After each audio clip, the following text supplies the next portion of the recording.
What's up, guys? Coming out with another Minecraft video, and we're gonna start some map making.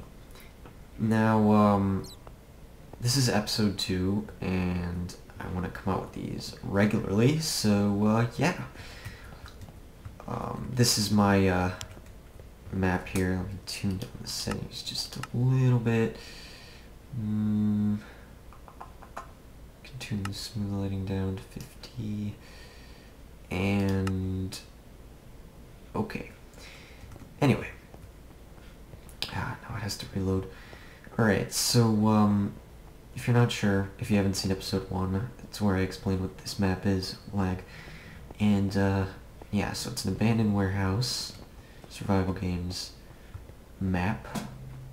Pretty awesome. And yeah, let's start adding stuff. So obviously I've already started this one off camera a lot, but I want to do the rest on camera, and maybe some repetitive stuff I'll not record. But the first thing I want to do is I want to get started on the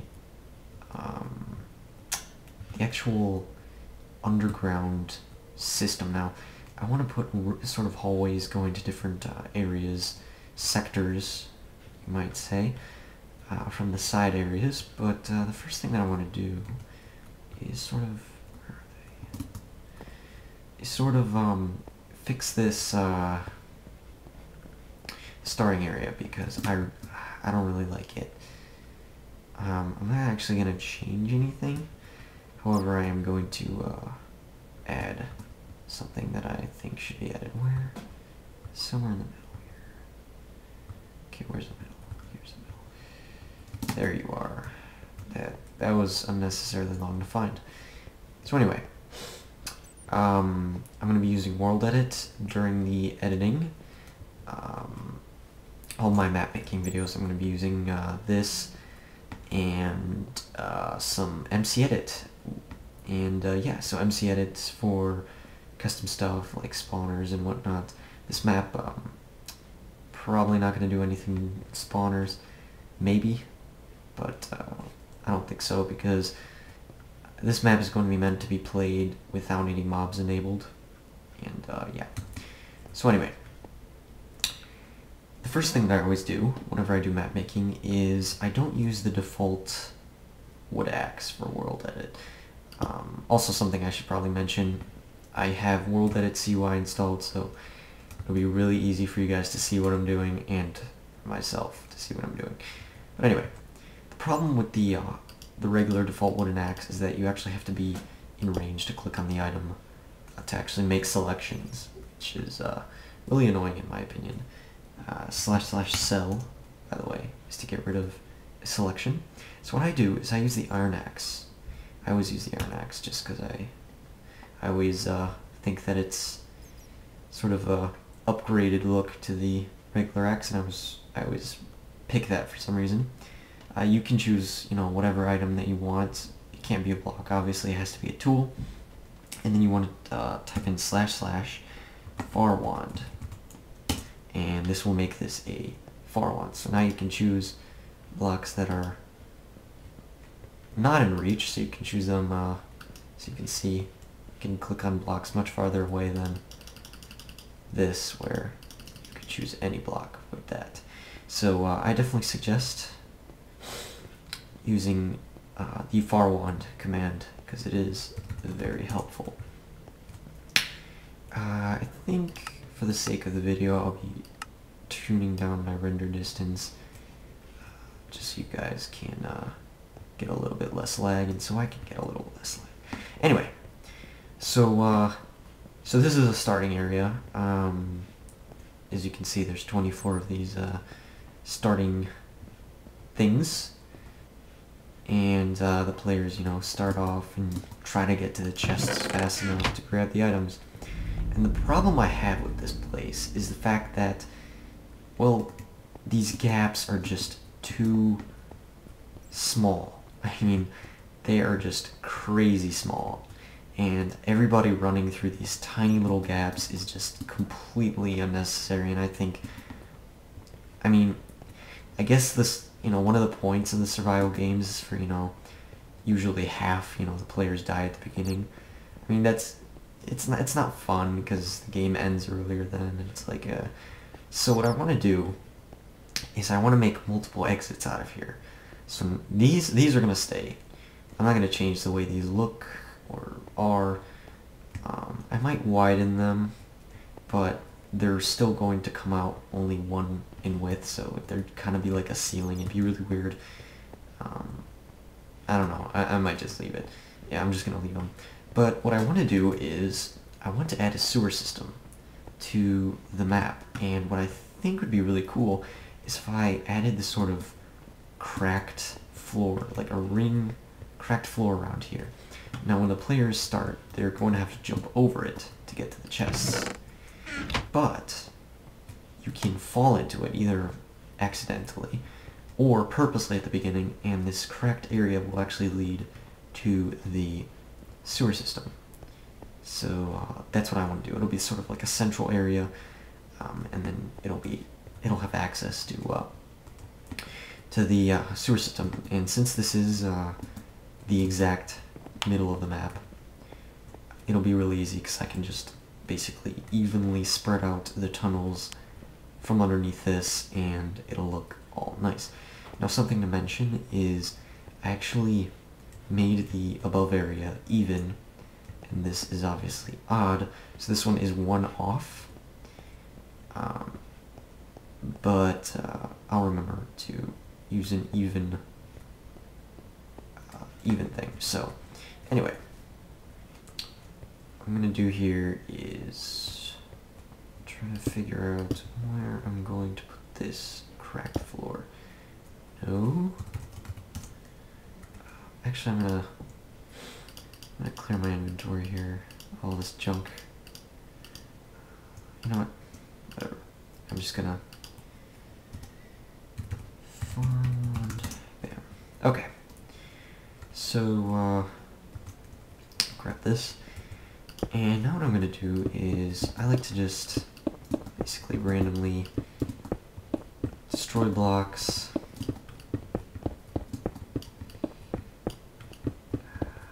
sort of in a random fashion here. Oh my gosh, lag. I'll change the graphics to fast. Okay, sorry about that. Anyway, so now we've got this extremely randomly cracked floor. I'll actually, obviously you don't have to keep it the way that you did it. I'm gonna make this more of a circle here. It's pretty good. Okay, so now what I'm gonna do is I'm going to make this more consistent. Let's basically make it a very obvious crack in the floor. I think I'm going to start making my Minecraft maps on a flat world because this map is just laggy, and I might actually cut out a ton of the world so that it doesn't generate anything and cause lag during your survival games, because it is pretty laggy. Okay. Oh my gosh, yeah, I'm gonna have to figure something out here, because normally I don't get this much lag. Okay, so we've got ourselves a very rough crack, and that's what you kind of want. You want to have something that looks clean.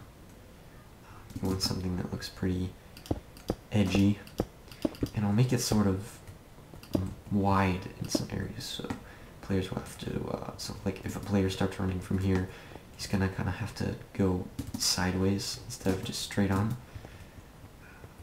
I'll actually do that on a couple spots. I'll do it here, and that looks cool. I'll do something like that, and cave in this and then this. Yeah, I like that. I like the look of that so far. So anyway, so it's going to be something like this. And yeah, so now we're going to start hollowing this out. What I would do here in this case is simply destroy one block here, choose this as my first point. So there's different techniques that I use while building maps. This is one of them, which I'll show off right here. If I go ahead and choose a square, nope. There we go. So as you can see, I'm just going to double check here that it's not underneath anything important. No, doesn't look like it. Okay. So now what you want to do is, I'm going to choose one of these selections. I'm going to go down the depth that I want.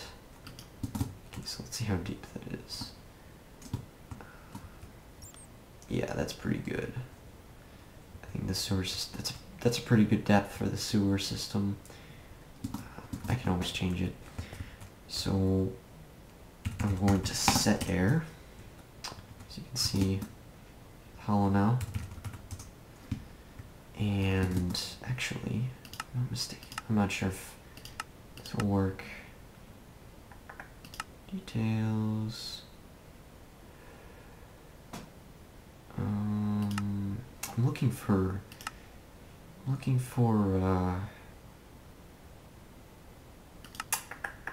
can't wait. I thought Optifine had it, so that it was always day.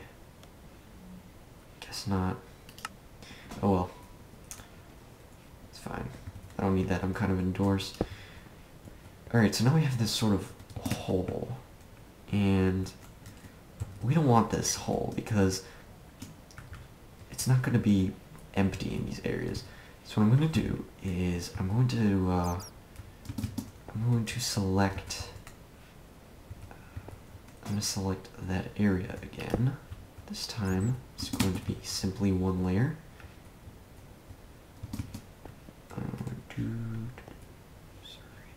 Right here. There we go. And now what I'm going to do is I'm going to go //stack, and let's see, how far down did it go? So it went, what is this? Not sure. I'm just gonna go with 20. Pretty sure that's a pretty decent number. So now, if I turn the selection off, you can see that we have basically a deep crevice, a very awesome looking deep crevice, and it looks basically bottomless at this point.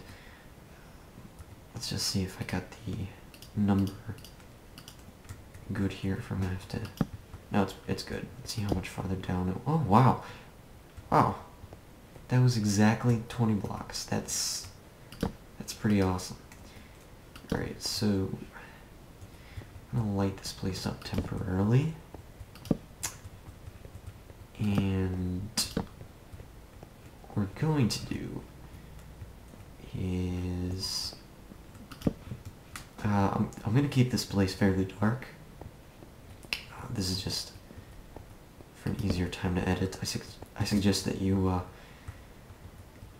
do this occasionally. Now these torches aren't going to last here for that long. Actually, I should have went one bigger, I just realized. It's fine. Stone, brick.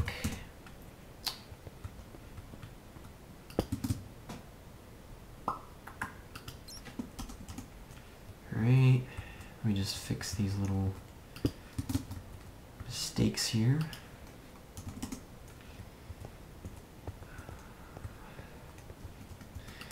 These torches aren't going to stay here for too long, because I need to hollow out the, oops, I already had it. There. go.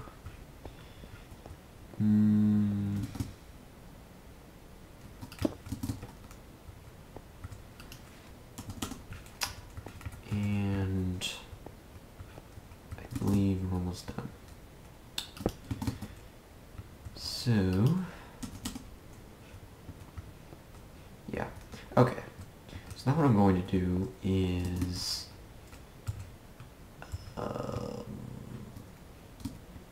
I need to actually go deeper now that I think about it. See, I gotta dig more. And how am I doing this? Well, this is where I gotta actually measure this correctly. So let's go from here to about here. I think here's a pretty good number. So that's 21. So 21. Excuse me, 21 in this direction now.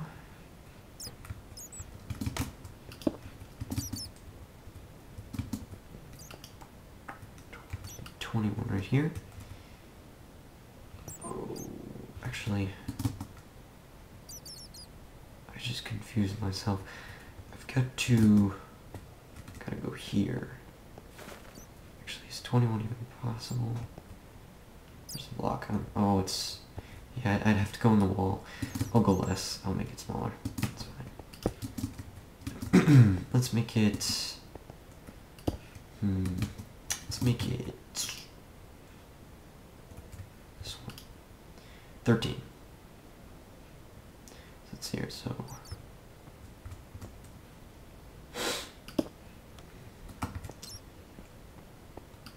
13. Alright, so basically in the corner of these, I guess I could have used it as a basis originally, but okay. How deep is this?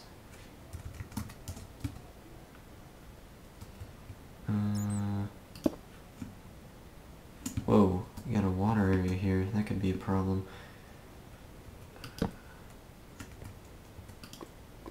That's 31.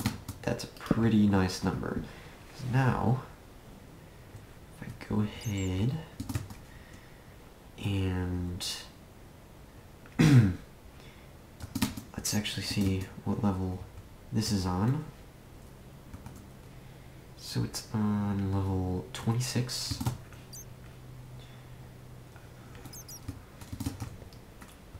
26 and what was this? That is 19. So let's find 26. There we go. This is level, I wish I could see. This is level 26. So everything below this has to go. So let's move this down. Oops. Let's move this down one and select it. And then find the other corner. And actually, what I'm going to do is I'm going to redo this. I'm going to go down to 25, select it, and then select the very bottom of this side. So you can see the selection down there. We're going to go down here, select this, and there we go. So we're going to do /set 0 and cell. And I'm just going to roughly cover this up. It doesn't really need to be covered up, really. Just a little bit. And as you can see, I guess I should have went with 26, that's fine. I wasn't really sure how well that would go, so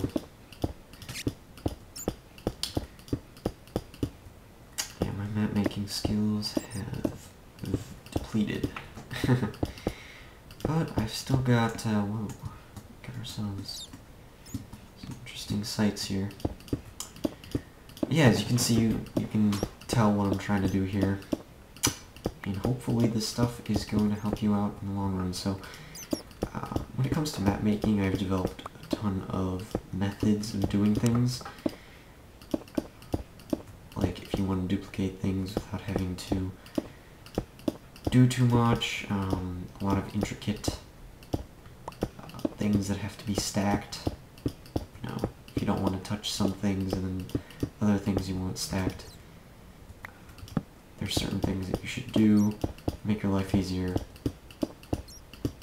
And almost done here.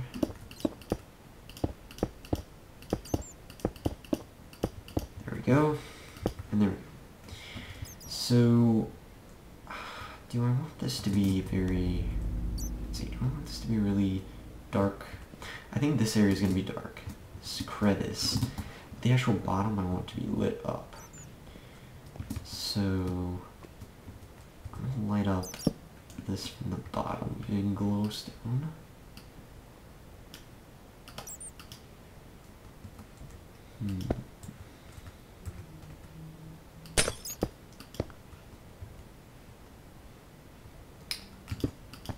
Figure something cool out here.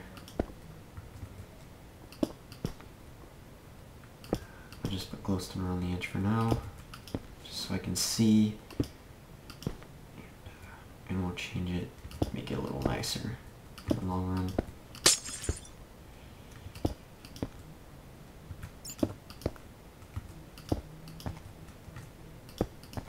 Bam. Alright. Looks pretty cool so far. I'm going to make this, obviously it's not going to look this straight, and obviously it's not going to be floating like that, because it can't really float like that, because it's not normal. So anyway, thanks for watching episode 2 of map making. See you guys in episode 3. So subscribe, all that cool stuff, and see ya in the next video.